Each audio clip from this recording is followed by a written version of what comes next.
An election cycle stained by blood. No one in Mexico seems to be safe. Candidates, campaign workers, political party members, and even relatives, all targets of political violence. Just this week, mayoral candidate Alfredo Cabrera shot and killed in broad daylight during the final rally of his campaign. The cold-blooded killing coming just weeks after assassins gunned down another candidate, Lucero Lopez Maza, while she campaigned in the town of Concordia along with 5 other victims.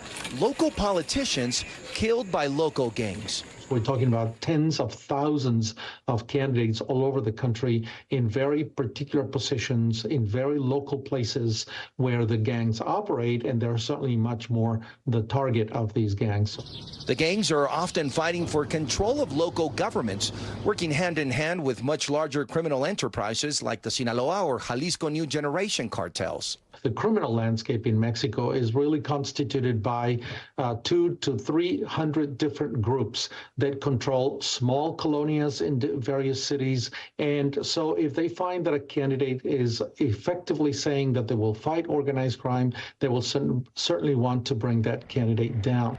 As of Tuesday, 316 candidates or aspiring candidates had faced political violence. Since September, 34 of those had been assassinated, according to a recent report. And experts say the rising violence is actually a symptom of Mexico's shift from a single-party ruling to democracy over the last 2 decades. And now we went to a splitted government and to an organized crime that has a lot of weapons. They sometimes have more firepower than police forces, even than the army. Familia Naranja, buena tarde. In northern Mexico, Edgar Montiel is running for a seat in the Baja California state legislature. His district includes the city of Tijuana, one of the epicenters of cartel violence. He says 3 of his opponents have requested extra security. And just this Monday, his friend Cristian Vázquez, a political advisor, was killed while jogging. Telling us, I fear because I also live in a neighborhood where migrants come to find smugglers, taking them to the U.S., and I'm surrounded by that type of activity. Adding that it takes over 3 days to submit a request for protection and even more time for approval from authorities. Que es muy triste porque aunque se tratara de uno, duele. Despite the violence, this week Mexican President López Obrador pushing back on reports from experts saying the numbers are exaggerated. The government reporting a much lower number.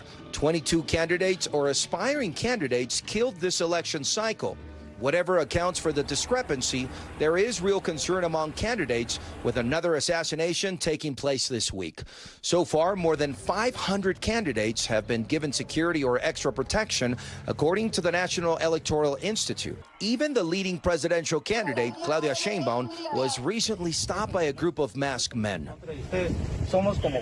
Ironically, their message was a plea for protection for their community in Chiapas, where the majority of people seeking office have been assassinated. A troubling reality for Mexico, where running for office may literally mean fighting for your life. Guad Venegas is joining us now live from Mexico City. We're glad to have you there, Guad. But with all the violence on the campaign trail, what is the country doing to make sure that Sunday, the actual day of voting, is safe and secure? So, Hallie, government officials announced that for the last 2-3 weeks, they did have 260,000 members of the armed forces. These are Marines, people with the different military, including the Army, as well as the National Guard, patrolling different parts of the country. But we did see that other assassination. So they've now said that they will specifically have 27,000 members of the National Guard patrolling the polling sites and areas on Sunday, the day that Mexicans go out to vote. I will say this, Hallie, as I've been speaking to voters, how they feel about going to vote on Sunday. They don't feel like they're exposed to more danger on Sunday because it's election day. They feel like they're exposed to danger in Mexico every single day because of the concerns of public safety. And again, one of the reasons why people are so afraid is because they feel that impunity is giving criminals just more power, because a lot of these crimes just aren't persecuted. They're not prosecuted, that is, in Mexico. Hallie? A sobering reality there. Guad Venegas in Mexico City for us tonight. Thank you. Thanks for watching. Stay updated about breaking news and top stories on the NBC News app or follow us on social media.